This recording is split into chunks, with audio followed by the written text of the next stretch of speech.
Well, a lot of people will have been shocked by events yesterday, although we say yesterday, this horrific video, we're not going to refer to the contents of it, but we know what happened. We understand that this poor pilot was murdered a month ago. Meanwhile, negotiations had been going on, hadn't they, to try and swap him for one of these prisoners who's now been executed. So what's been going on? What game are Islamic State playing here? I think they're very much aware of the pinch points where they can have more of an impact with all of their actions. And so they've been timing this, they've been raising the profile of this kidnapped pilot, and they did raise hope as well that he would be returned safely, and then they acted. And it will have more of an impact for those that they're trying to recruit, and also for members of the public and governments who are watching.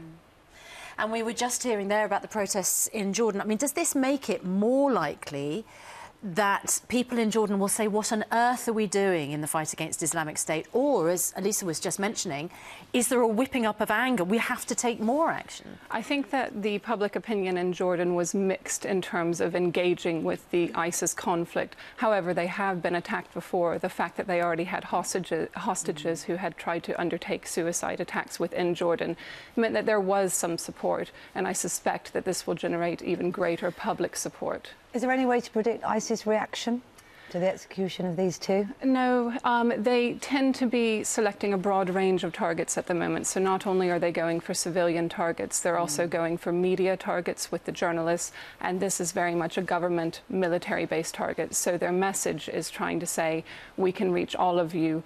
And they are not being indiscriminate in their targeting. And they are trying to send all of us a message around the world that they can gain access to us.